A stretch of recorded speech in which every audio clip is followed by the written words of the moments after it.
The diplomatic vessel descended through Earth's atmosphere with all the grace of a wounded albatross. Its landing thrusters fired erratically, compensating for the unexpectedly dense air currents that buffeted its sleek, metallic hull. Inside the cockpit, Amara Nvorex clutched her restraints, violet eyes wide as the ship's systems blared warnings about the planet's abnormally high oxygen content, elevated radiation levels, and aggressive microbiological activity. Initiating final landing sequence in 3, 2. The ship's artificial intelligence paused dramatically. Warning: atmospheric toxicity levels exceeding safe parameters. Recommendation: abort mission. Amara straightened her posture, 6 slender filaments along her scalp rippling with determination. Override. Proceed with landing. The ship's designated landing zone, a suburban backyard in Willowdale, came into view. The craft hovered momentarily above a modest garden, its thrusters scorching a perfectly manicured lawn before settling with a heavy thud that shook the Williams family home to its foundation.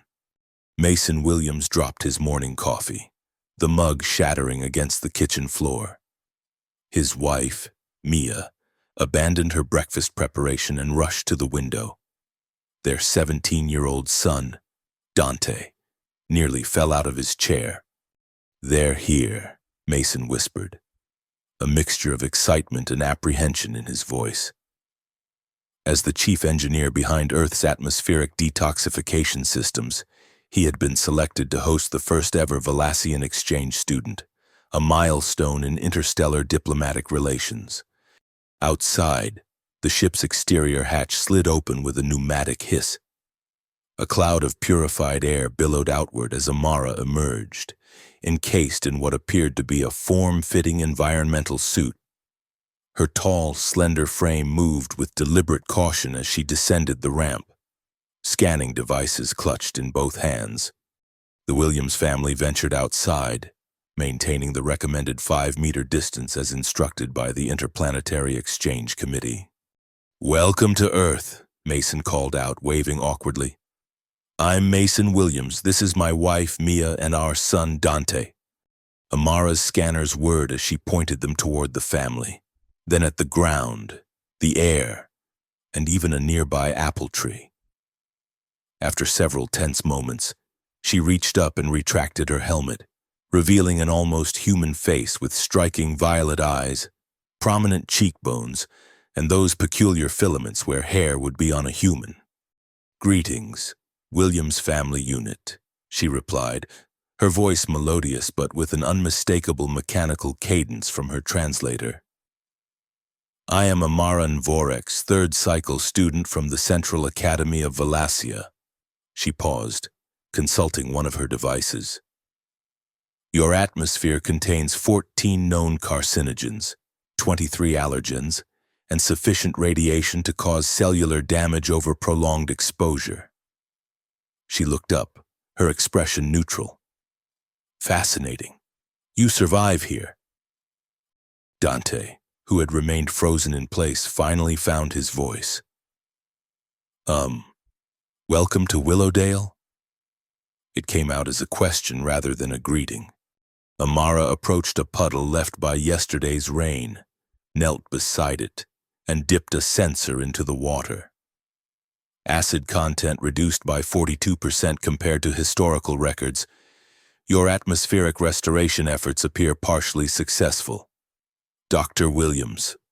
Mason beamed with pride. "We've made significant progress in the last decade. The rain is almost safe to touch now."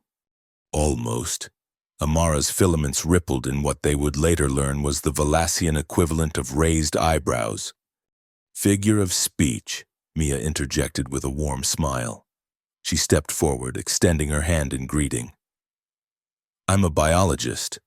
I've been studying your planet's ecosystem profiles. Your adaptation capabilities are remarkable." Amara stared at the outstretched hand before tentatively extending her own. The brief contact seemed to startle her, and her scanners immediately began analyzing her palm. No detectable contaminants transferred, she announced, her filaments settling. Your dwelling appears environmentally stable. I shall commence unpacking my survival equipment. As Amara returned to her ship, Dante leaned toward his parents. She thinks Earth is going to kill her, he whispered. To be fair, his father replied, until recently, it was doing a pretty good job killing us too. Mia placed a reassuring hand on her son's shoulder. Remember, Dante, this exchange program is about building understanding. Amara comes from a world with different challenges. Be patient. Dante nodded, though his mind was already racing through the logistics of introducing an alien who considered Earth a death world to his perfectly planned high school life. As debate team captain with Princeton ambitions, his senior year schedule had been meticulously arranged. Nowhere in his color-coded planner was there room for alien cultural misunderstandings. Little did he know, those misunderstandings would soon be the least of his concerns. The Williams guest bedroom had been transformed into what Mason jokingly called a xenobiological containment unit. Amara had installed air purifiers, water filtration systems, and what appeared to be some kind of force field generator around her sleeping platform. Is all this really necessary? Dante asked as he helped carry in the last of her equipment, a case containing what looked like emergency medical supplies. A caution is logical when visiting a Class 4 hazardous planet. Amara replied matter-of-factly, Valacia is a Class 1 environment, optimal atmospheric composition, regulated temperature, controlled biological diversity. Sounds boring, Dante muttered. Amara's filaments twitched. Boring? Predictability ensures survival. But what about, fun, adventure? Those concepts are frequently associated with unnecessary risk on death worlds like Earth. She paused, her violet eyes studying him intently. Your species' tolerance for danger is documented in our cultural briefings. It is considered a developmental abnormality among more advanced civilizations. Dante blinked, unsure if he'd just been insulted. Right. Well, abnormal or not, we start school tomorrow. First period is at 8 a.m. I have calibrated my circadian adjusters accordingly. Amara gestured to a small device attached to her wrist. Will the educational facility require additional survival equipment? It's high school, Dante replied with a grim smile. So, probably. The next morning, Dante waited impatiently by the front door, checking his watch for the third time. The bus would arrive in exactly 7 minutes, and his perfect attendance record hung in the balance. Amara, he called upstairs, we need to go. When she finally descended the stairs, Dante's jaw dropped. Amara was dressed in what could only be described as a full hazmat suit, complete with an array of blinking sensors, filtration devices, and what appeared to be a small force field generator strapped to her belt. You can't wear that to school, he stated flatly. Environmental protection is non-negotiable on a Class 4 planet, Amara replied, her voice slightly muffled through the suit's communication system. Mia emerged from the kitchen, assessing the situation with a scientist's calm. Amara, Earth's atmosphere won't harm you in the short term. The exchange committee provided data showing Valacian physiology can adapt to our environment with minimal protection. Minimal protection is insufficient for optimal safety, Amara countered. You'll stand out, Dante argued. Everyone will stare. I am the first Valacian on Earth. Staring is anticipated regardless of attire. Dante checked his watch again. 5 minutes until the bus. Look, wear the wrist monitor thing if you want, but the suit stays. Please, after a moment of consideration. Amara's helmet retracted, followed by the rest of the suit collapsing into a compact unit at her feet. Underneath, she wore a simple gray jumpsuit with Valassian symbols along the sleeves. "This is acceptable?" she asked. "Better," Dante nodded, relief evident in his voice. "Still weird, but better." The bus ride to Westridge High School was a study in controlled chaos. Students gawked openly at Amara, smartphones documenting her every move despite the strict confidentiality agreements the school district had signed. Dante slouched in his seat, feeling the weight of attention by association. Their respiratory patterns suggest elevated adrenaline and dopamine levels. Amara observed quietly. "Are they experiencing fear or pleasure at my presence?" "Both, probably," Dante muttered. "Humans are complicated. Inefficient design." When they arrived at school, Principal Hernandez was waiting to escort them inside. A tall woman with a perpetual look of exhaustion. She had been briefed extensively on the exchange program's importance. "Miss Envorex, welcome to Westridge High," she said with practiced warmth. "We're honored to have you join us. Dante will show you to your classes, and my door is always open if you have any questions." Amara's filaments rippled in acknowledgement. "Your educational infrastructure appears inadequately shielded against environmental threats. I detect 17 potential entry points for airborne pathogens in this corridor alone." Principal Hernandez's smile faltered. "I see. Well, our maintenance team does their best." As they navigated the crowded hallways, Dante provided running commentary on school social dynamics, though Amara seemed more interested in scanning doorways and air vents than learning about the cafeteria's unofficial seating hierarchy. "The debate team meets after school in room 204, Dante explained, pride evident in his voice. "We're defending state champions, and this year, we're aiming for nationals." A debate, competitive verbal persuasion through logical argument. Amara recited, apparently accessing some internal database. A primitive but effective method for conflict resolution without physical combat. Dante frowned. "It's a bit more sophisticated than that. Your reaction suggests emotional investment in this activity. Interesting." Before Dante could respond, a familiar and unwelcome voice cut through the hallway chatter. "So the rumors are true. We've got ourselves an actual alien." Riley Wu approached with the confident stride of someone accustomed to commanding attention. As captain of the rival Lakeside Prep debate team and Dante's longtime nemesis, Riley had an uncanny ability to locate and exploit weaknesses. "Riley," Dante acknowledged stiffly. "This is Amara Envorex from Valassia. Amara, this is Riley Wu." Riley extended a hand, which Amara studied before cautiously accepting.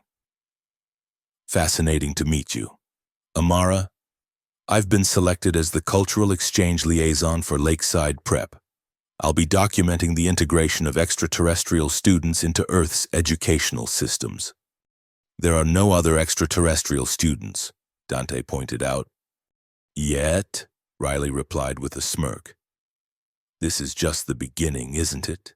Soon, Earth will be the multicultural hub of the galaxy, assuming visitors can survive our Deathworld conditions." Amara's filaments twitched with interest. "You are aware of Earth's classification?" "I make it my business to be informed," Riley said smoothly. "Especially when it concerns potential debate topics. Speaking of which, the state championship is approaching. Williams, ready to lose this year?" "We've beaten Lakeside 3 years running," Dante retorted. "A past performance doesn't guarantee future results." Riley's attention shifted to Amara. "Will you be joining Westridge's debate team? An alien perspective would certainly be advantageous." "I have not determined which extracurricular activities align with my research objectives," Amara replied. "Well, if you're interested in observing true debate excellence, Lakeside is holding public practice sessions next week." Riley handed Amara a sleek business card. "We'd welcome your analysis." After Riley departed, Dante exhaled in frustration. Riley's just trying to get inside information. Lakeside's debate style relies heavily on psychological tactics. An efficient approach, Amara noted. Emotional manipulation requires less factual preparation. It's not about efficiency, it's about integrity, Dante argued as they entered their first class.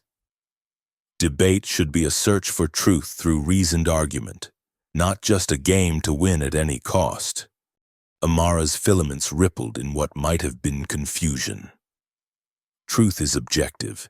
Games have winners and losers. Are these concepts not complementary in human debate?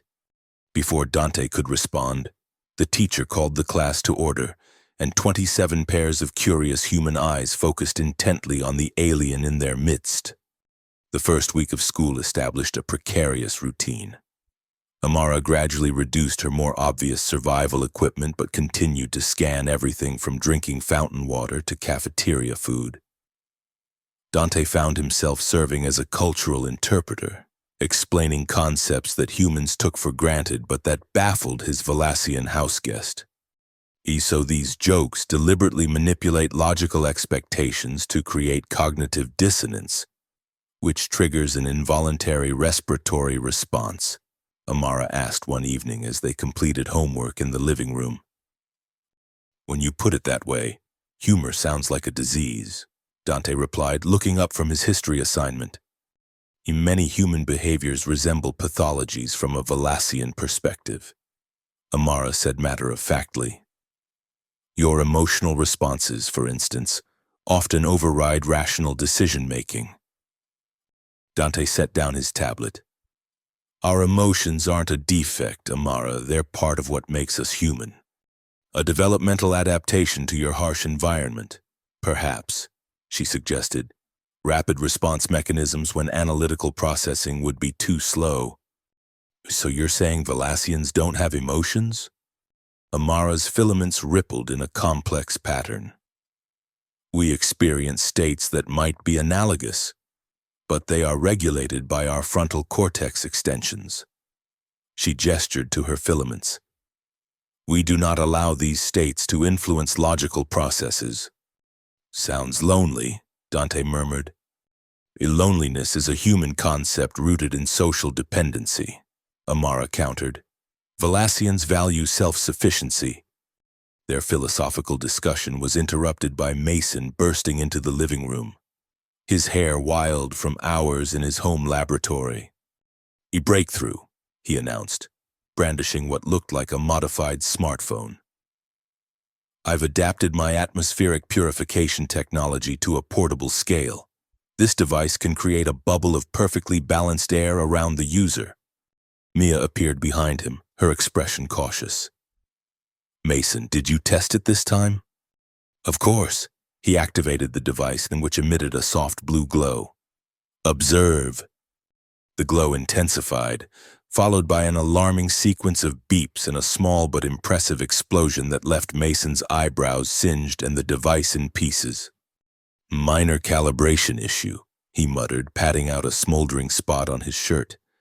Amara's scanners were immediately active, measuring the room's air quality. Combustion byproducts detected. Ventilation recommended. As Mia opened windows and Mason gathered the remains of his invention, Dante noticed something unexpected. Amara's filaments were vibrating in a pattern he hadn't seen before. "Are you laughing?" he asked incredulously.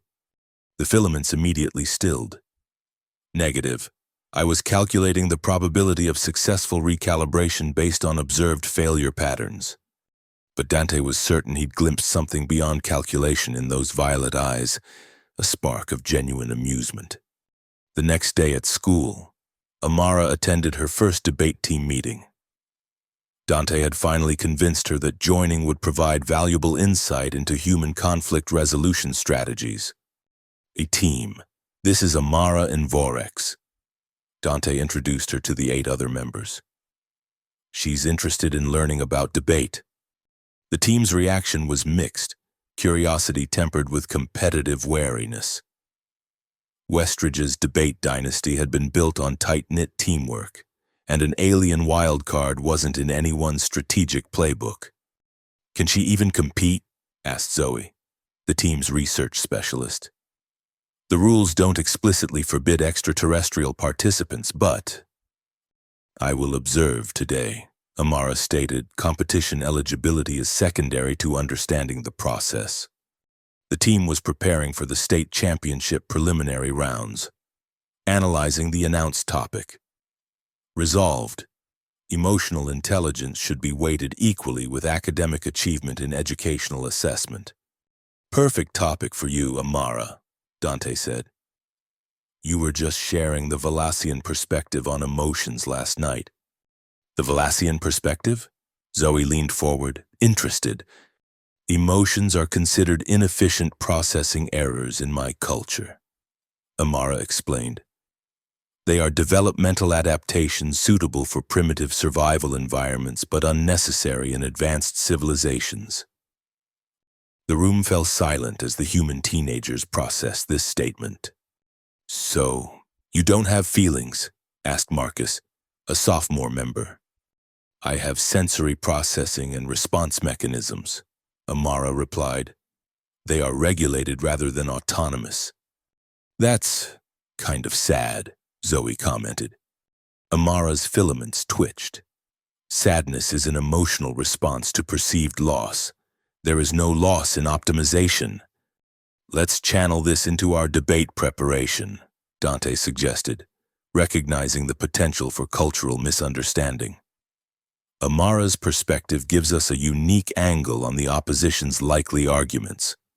As the team worked, Dante noticed Riley Wu watching through the classroom window, smartphone discreetly recording. Before he could react, Riley disappeared down the hallway. That evening, Dante received a video call from his guidance counselor, Dr. Elaine Porter. "Dante, great news. Princeton's admissions office has confirmed your early interview date," she announced. "They were very impressed with your application, especially your debate record and your essay on cross-cultural communication." Dante's heart raced with excitement.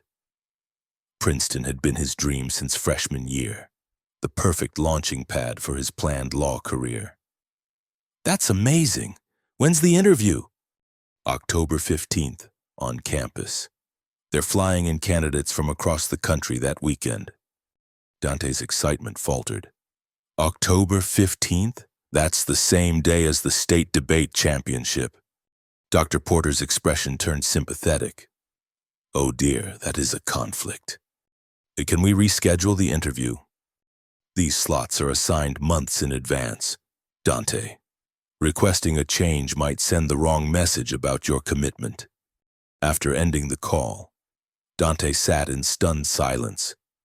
The state championship and Princeton interview, his two most important senior year events, scheduled for the exact same day, hundreds of miles apart. The careful balance of his meticulously planned future was suddenly, catastrophically disrupted. When his parents returned from their evening walk with Amara, Dante shared the dilemma. "This is fixable," Mason said confidently. "I know someone in Princeton's engineering department. I'll call in the morning. And if that doesn't work, we'll find another solution." Mia added, "Maybe we can get you to both events with careful scheduling." The probability of attending both events is approximately 0.02% given current transportation technology. Amara calculated aloud, earning glares from both parents. "Not helping, Amara," Dante muttered. "I was providing factual context," she replied, her filaments rippling in what might have been confusion. That night, Dante stared at his ceiling, his mind racing through scenarios, none of which allowed him to be in two places at once. His carefully constructed future was unraveling, and for the first time in his orderly life, he had no backup plan. The preliminary debate rounds began the following week. Westridge faced 3 schools in their division, with the top 2 teams advancing to the semifinals. Dante had persuaded the coach to let Amara serve as a research assistant, keeping her technical classification as an observer while allowing her to contribute. Their first match against Riverside High went smoothly, with Westridge arguing that emotional intelligence was a culturally biased concept that unfairly disadvantaged neurodivergent students. Amara's research on cultural variations in emotional expression proved invaluable, though Dante noticed her filaments twitching whenever speakers appealed to judges' emotions rather than logic.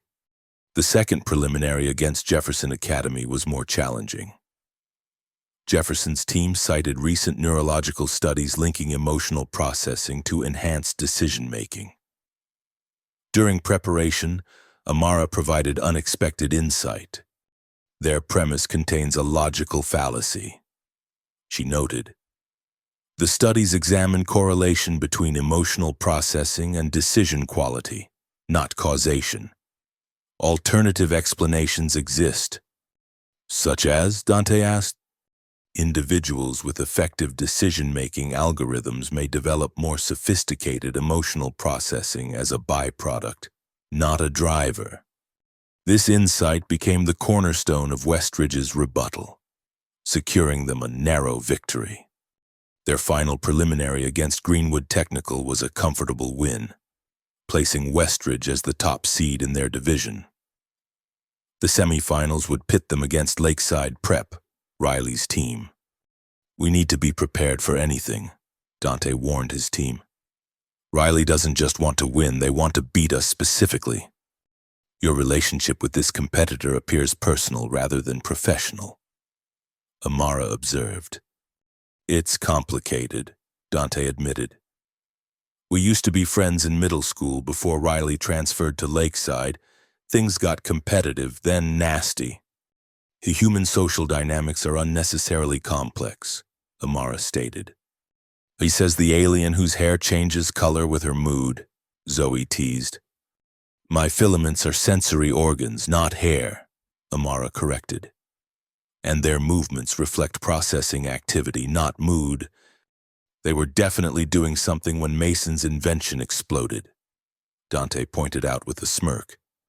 "Environmental analysis," Amara insisted, though her filaments rippled in what the team was learning to recognize as embarrassment. As the semi-final approached, Dante's Princeton dilemma remained unresolved. His father's contact had explained that rescheduling an admissions interview was virtually impossible, and the debate competition's dates were equally inflexible. The state championship would begin at 9 a.m. in downtown Seattle, while his Princeton interview was scheduled for 2 p.m. Eastern Time, 11 a.m. Pacific. Even with a private jet, the logistics were impossible. "You'll have to choose," Mia said gently over breakfast 3 days before the semifinal. "Both options have merit. Dante, this isn't a right or wrong decision. The debate team is counting on me," Dante said, pushing his cereal around the bowl. "But Princeton is my future. The relative importance of individual achievement versus group obligation varies across cultures," Amara commented, scanning her breakfast for contaminants as had become her routine. On Valasia, the collective benefit would take priority. "This isn't Valasia," Dante snapped, instantly regretting his tone when Amara's filaments flattened against her head. "I was offering perspective, not prescription," she replied coolly. Mason placed a hand on his son's shoulder. "Whatever you decide, we'll support you. And remember, your future isn't determined by a single event, no matter how important it seems now." The semi-final debate arrived before Dante could resolve his dilemma. The Westridge team gathered in their preparation room, reviewing notes and strategies for facing Lakeside Prep. "Remember, Riley's team relies on emotional manipulation and surprise tactics," Dante cautioned. "Stay focused on the logical framework of our arguments." Amara, who had been unusually quiet that morning, suddenly stood. "I must inform you of a potential strategic vulnerability." Her filaments were pulled tight against her scalp, a sign the team now recognized as stress. Riley Wu contacted me yesterday with information they intend to use in today's debate. What kind of information? Dante asked, apprehension building. They have obtained partial records from the Valassian Cultural Exchange briefing, specifically the section classifying human emotional processing as a developmental disorder by Valassian medical standards. The room fell silent. They're going to use your own culture against you, Zoe realized. Against all of us, Dante corrected. They'll argue that if an advanced civilization considers emotions a defect, that proves our point about emotional intelligence being an invalid assessment metric. Can they do that? Marcus asked. Use classified exchange information. The briefing wasn't explicitly classified, Amara explained. It was considered common knowledge on Valassia, not a state secret. Dante paced the room. This changes our approach. We need to... A sharp tone from Amara's wrist device interrupted him. The alien's eyes widened as she checked the alert. I must withdraw from the competition immediately. What? Why? Dante demanded. My presence has been deemed a cultural contamination risk by the Valassian Exchange Council. Riley's team submitted an inquiry about my participation, triggering an automatic review. She showed them the message on her device. I am instructed to observe only, with no input or assistance permitted. That's ridiculous, Zoe exclaimed. They can't just pull you out minutes before we start. Actually, they can, Dante said grimly. The exchange program operates under Valassian diplomatic protocols. We agreed to their terms. Amara's filaments drooped. I apologize for this disruption. I should have anticipated the regulatory response. Before anyone could respond further, the moderator announced the 10-minute warning for teams to take their positions. We'll manage, Dante assured his team, though uncertainty gnawed at him. They had incorporated Amara's insights into their strategy. Without her, they would need to adapt quickly. As they filed into the auditorium, Dante spotted Riley speaking with the Lakeside coach, both looking smug. The moderator explained the rules, and the debate began with Lakeside presenting their case first. Riley took the podium with practiced confidence. Distinguished judges, fellow debaters, I stand before you today to argue that emotional intelligence deserves equal consideration with academic metrics in educational assessment. The argument proceeded smoothly until Riley's closing statement. And finally, I'd like to address the fascinating perspective brought to us by our visitor from Valassia. Riley gestured toward Amara in the audience. In their culture, human emotions are classified as a developmental disorder, an evolutionary response to surviving on a death world with unpredictable dangers. Murmurs spread through the audience. Amara's filaments went completely still, a reaction Dante had never seen before. If an advanced civilization with interstellar travel capability considers emotions primitive and unnecessary, Riley continued, how can we justify making them equal to academic achievement in educational assessment? Would we give equal weight to other evolutionary responses that no longer serve us? When Westridge's turn came, Dante approached the podium, his prepared rebuttal suddenly inadequate. As he began speaking, he noticed Amara's wrist device flashing urgently. She stood abruptly and left the auditorium, her expression unreadable. Concern for Amara battled with Dante's focus on the debate. He fumbled through his initial points before making a split-second decision to abandon his prepared remarks. My opponent raises an interesting point about Valassian perspectives on human emotions. He began anew. But this argument actually undermines their own position. If emotions are indeed evolutionary adaptations to Earth's challenging environment, then they represent specialized intelligence perfectly suited to our reality. He warmed to his improvised theme. Valassians evolved on a world with minimal environmental threats. Their logical processing was sufficient for survival. Humans faced predators, natural disasters, and harsh climate shifts. Our emotions, fear, love, empathy, curiosity, enabled rapid decisions and complex social cooperation that pure logic couldn't provide. Dante noticed Riley's confident expression faltering. Far from being a developmental disorder, our emotions represent a sophisticated adaptive intelligence essential for thriving on Earth. By Valassian standards, perhaps they seem inefficient, but we don't live on Valassia.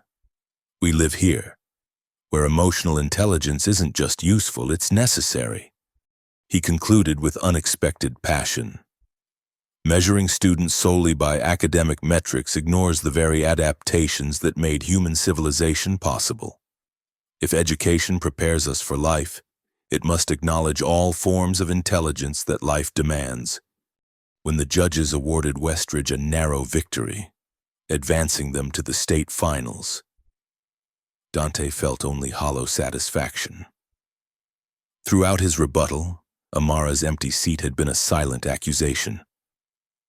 As the team celebrated, he slipped away to search for her. He found no sign of Amara at school and rushed home, only to discover his parents in a state of controlled panic.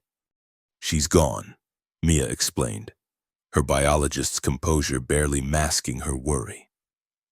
The Valassian Council sent an emergency evacuation notice, something about cultural contamination protocols being triggered. Mason held up a portable tracking device he'd been tinkering with. "I modified this to trace her communication signals. She's moving away from the city, heading toward Olympic National Forest." "The forest? Why would she go there?" Dante asked. The notice classified Earth's wilderness as a secondary Deathworld environment. Mia explained. "My guess is she's seeking isolation to minimize further cultural exposure while awaiting extraction." "In the middle of a storm?" Dante gestured toward the windows, where rain lashed against the glass and wind bent the trees in their yard. Weather alerts had been pinging all afternoon, warning of potential flooding and landslides in the mountains. "She doesn't understand how dangerous that is," Mason said grimly. "Valassian wilderness is carefully managed. She's expecting something like a controlled nature preserve, not the raw power of Earth's weather systems." "We need to find her," Dante insisted. "No, this is my fault, and I pushed her to join the debate team." "No one's at fault," Mia countered, already gathering emergency supplies. "But you're right about finding her. I've called the exchange committee, but their response team is hours away." As Mason's tracker led them deeper into the forest, the storm intensified. Rain penetrated even the dense canopy, turning the ground into treacherous mud. Thunder crashed overhead, and lightning illuminated the darkening woods in brief, blinding flashes. "Her signal is strongest near Cascade Ridge," Mason shouted over the storm, pointing toward a steep incline ahead. "About half a mile up. That area's prone to landslides," Mia warned. "We need to hurry." They climbed carefully, using trees for support against the slippery terrain. Dante's mind raced with worry. Amara's environmental suit would provide some protection, but her understanding of Earth's wilderness was dangerously theoretical. A lightning strike hit a nearby tree, the crack of thunder immediate and deafening. The ground beneath them shuddered ominously. "Move!" Mason yelled, pulling Mia toward a rocky outcropping as the saturated earth began to shift. Dante scrambled in the opposite direction as a section of hillside collapsed between them, carrying trees and boulders in a churning mass of mud and debris. "Dante!" his mother called from across the newly formed gap. "Are you all right?" "I'm okay," he shouted back, assessing his situation. The landslide had cut him off from his parents, but he was closer to Amara's last signal location. "I'll keep going. Meet me at the ridgetop if you can, or circle around." Be careful, Mason called.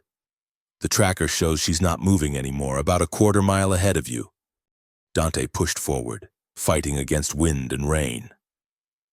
His Princeton dilemma seemed trivial now compared to Amara's safety.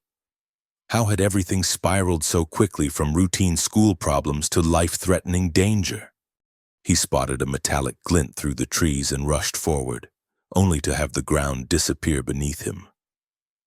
He plunged down a steep embankment, tumbling through undergrowth before slamming against a fallen tree. Pain shot through his leg as he tried to stand. A compromised structural integrity detected. Came a familiar mechanical voice. Remain stationary to prevent further damage. Amara emerged from the shadows, her environmental suit activated but damaged, sparks occasionally flickering from a cracked panel. Her scanners swept over Dante's body. Tibial stress fracture probable.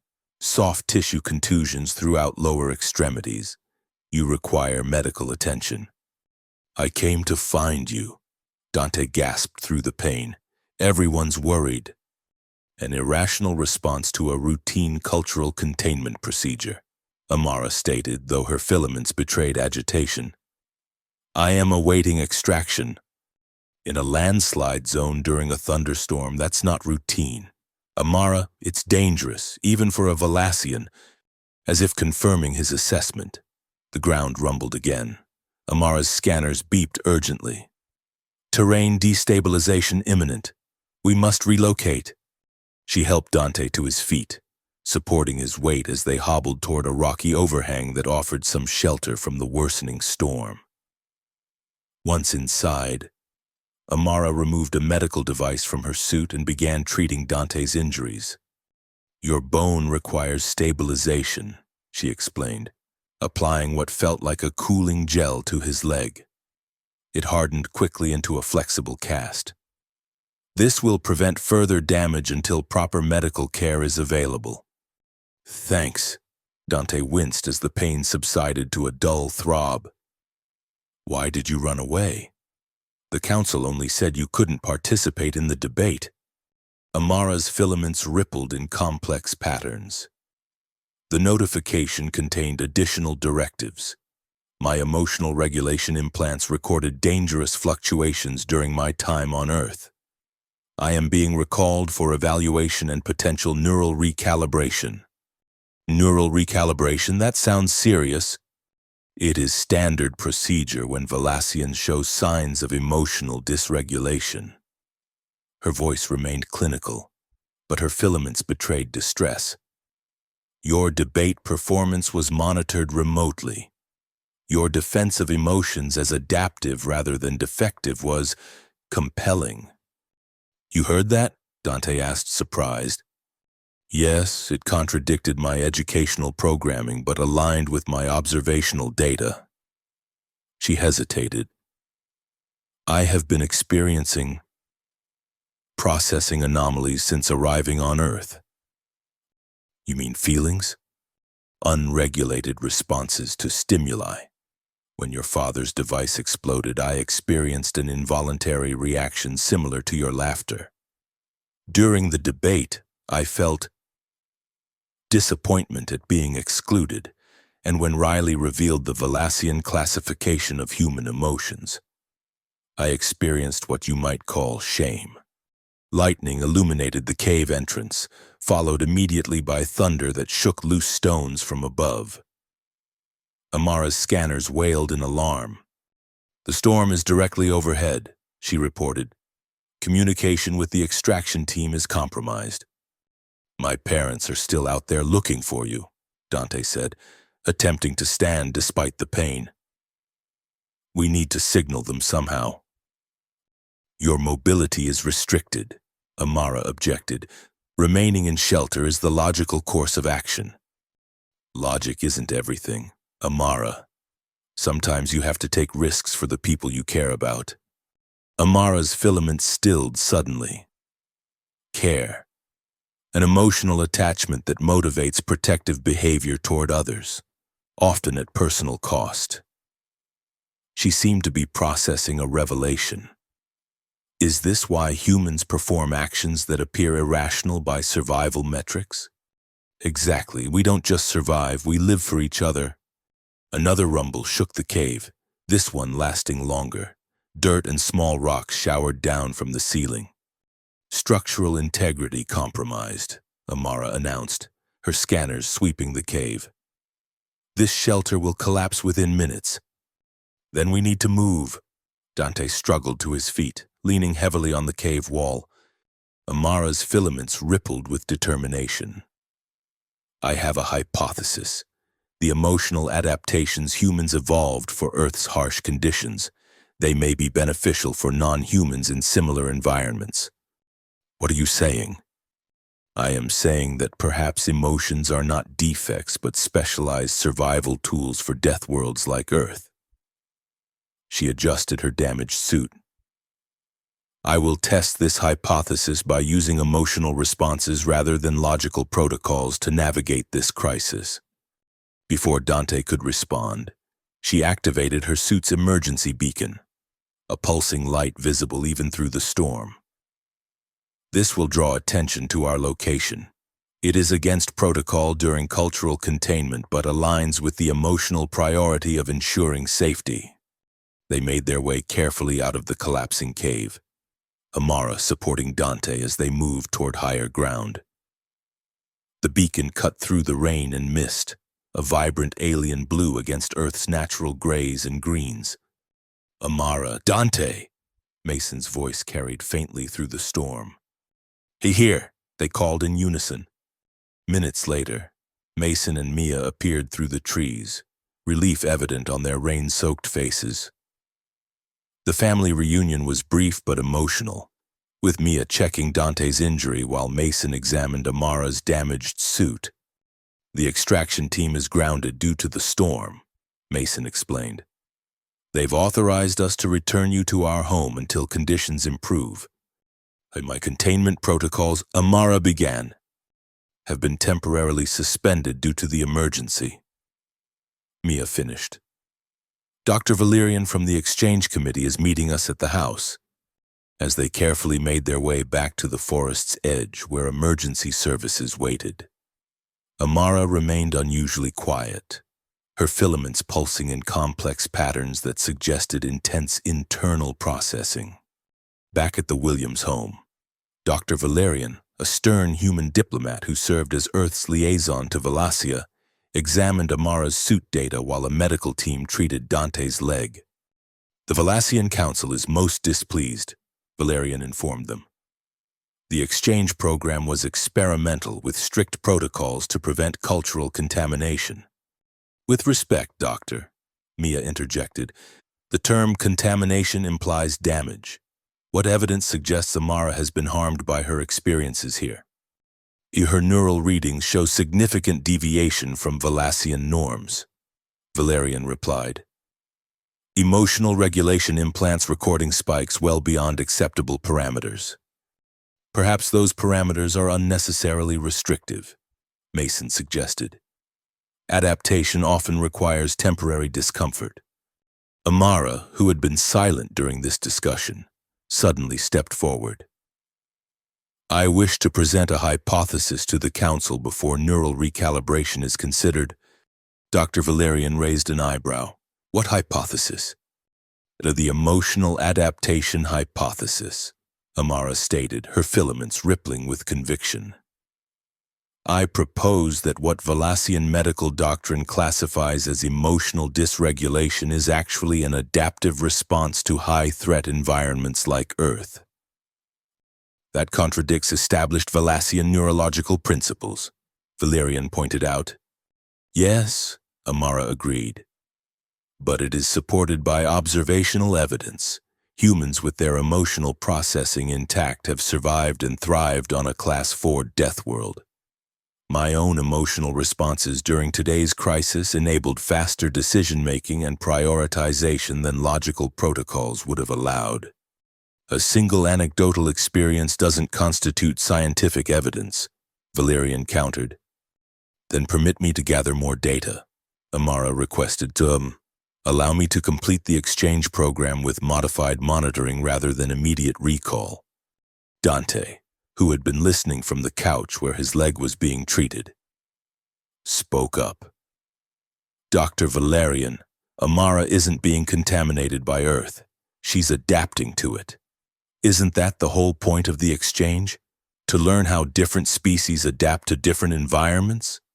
Dr. Valerian considered this. I will present your hypothesis to the Council, Miss Envorex. But I make no promises about their response. After Valerian departed, the Williams family and Amara gathered in the living room, the storm still raging outside, but their immediate crisis resolved. I don't understand why they're so worried about you experiencing emotions, Dante said. It seems like a natural part of being, well, alive. Evolasian society prioritizes stability and predictability, Amara explained. Emotions introduce variables that complicate social and technological systems, but they also enable empathy, creativity, and resilience, Mia pointed out, all essential for adaptation. Perhaps different evolutionary paths require different balances, Mason suggested. Valasia's controlled environment favored logical processing, while Earth's challenges rewarded emotional adaptability. Amara's filaments rippled thoughtfully. If my hypothesis is correct, emotions are not developmental disorders but specialized adaptations for high variability environments. This would require significant revision of Valasian xenobiological theory, and maybe a little more respect for Deathworlds survivors, Dante added with a smile. 3 days later, Dr. Valerian returned with the Council's decision. The Valasian authorities, intrigued by Amara's hypothesis, had approved a modified continuation of the exchange program. Amara would remain on Earth, but with enhanced monitoring and regular neurological assessments. They were particularly interested in the cellular imaging Dr. Williams provided. Valerian explained, the adaptive changes in Amara's neural structure appear to be enhancing rather than degrading function. Mia beamed with professional pride. Her late-night analysis of Amara's brain scans had revealed fascinating patterns of neural growth in areas Valasians typically suppressed. So I can stay? Amara asked, her filaments rippling with what everyone now recognized as excitement. Yes, with conditions, Valerian replied. Your experiences must be thoroughly documented for scientific review, and you've been reclassified as a xenobiological researcher rather than a standard exchange student. What about the debate team? Dante asked. The state finals are next week. Participation in human cultural activities is permitted as long as it's documented as research, Valerian said with the hint of a smile. The Council is particularly interested in competitive verbal exchanges as a form of conflict resolution. As Dr. Valerian departed, Dante turned to Amara. So, researcher, what's your first official observation about humans and their weird emotional ways? Amara's filaments rippled in what had become her version of a smile.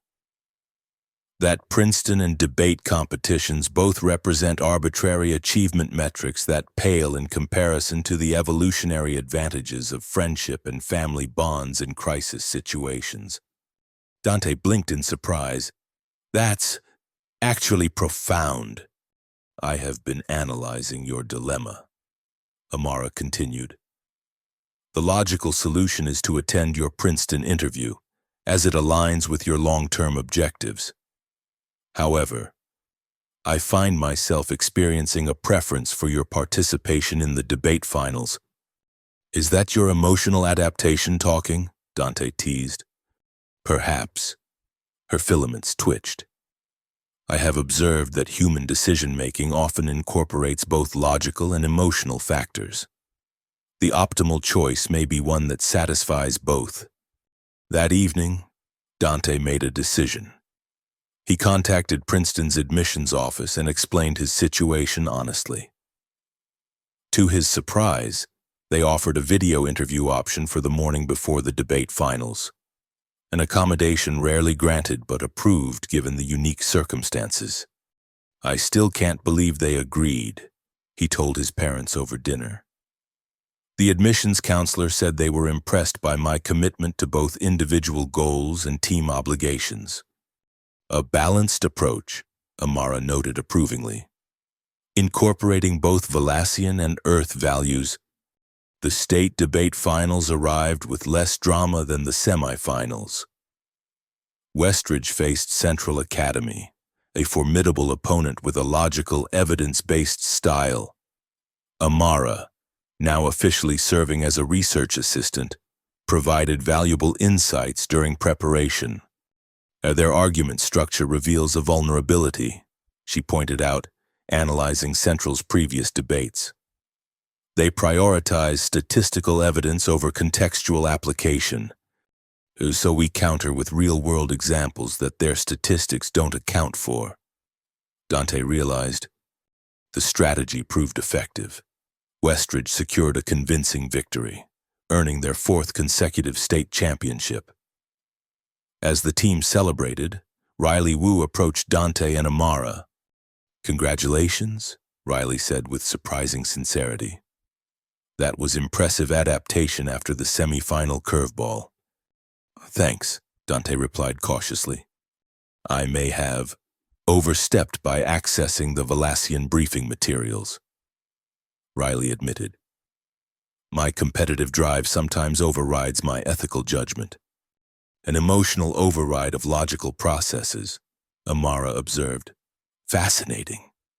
Riley looked startled, then laughed. "I guess I'm not as evolved as I thought." With a nod of respect, Riley departed, leaving Dante wondering if perhaps their rivalry had entered a new, less hostile phase. As spring progressed, Amara's integration into Earth life continued to evolve. Her emotional adaptation hypothesis gained attention in xenobiological circles, with researchers from both planets conducting comparative studies. The Valassian Council, initially skeptical, began reconsidering their classification of emotions as disorders rather than adaptations. Dante received his acceptance to Princeton, with the admissions committee specifically noting his exceptional ability to balance personal ambition with community responsibility, a quality they attributed partly to his unique experience with the exchange program. On the night of the senior prom, Amara surprised everyone by appearing in an Earth-style formal dress rather than her usual Valassian attire. Her filaments had been adorned with tiny lights that pulsed gently with her emotions, no longer hidden but celebrated as part of her evolving identity. "Your appearance has been modified significantly," Dante observed as they entered the decorated gymnasium. "Adaptive camouflage," Amara replied with what had become her version of a teasing smile. "A logical strategy for social integration." "Is that the only reason?" he asked. Her filaments rippled with colors that needed no translation. "No. I also find I enjoy the aesthetic experience, another emotional adaptation that serves no strict survival purpose but enhances existence nonetheless." As they joined their classmates on the dance floor, Dante reflected on how much had changed since Amara's dramatic arrival. His meticulously planned future had been disrupted, rearranged, and ultimately enriched by the unexpected. Princeton awaited, but so did a summer internship with the Interplanetary Exchange Committee, where he would help prepare the next group of Earth students for their journey to Valassia. "You know," he said as they swayed to the music, "for someone from an advanced civilization, you had a lot to learn about surviving on a death world." "And for primitive death world survivors," Amara countered, her filaments glowing warmly. "Humans have much to teach about thriving rather than merely surviving."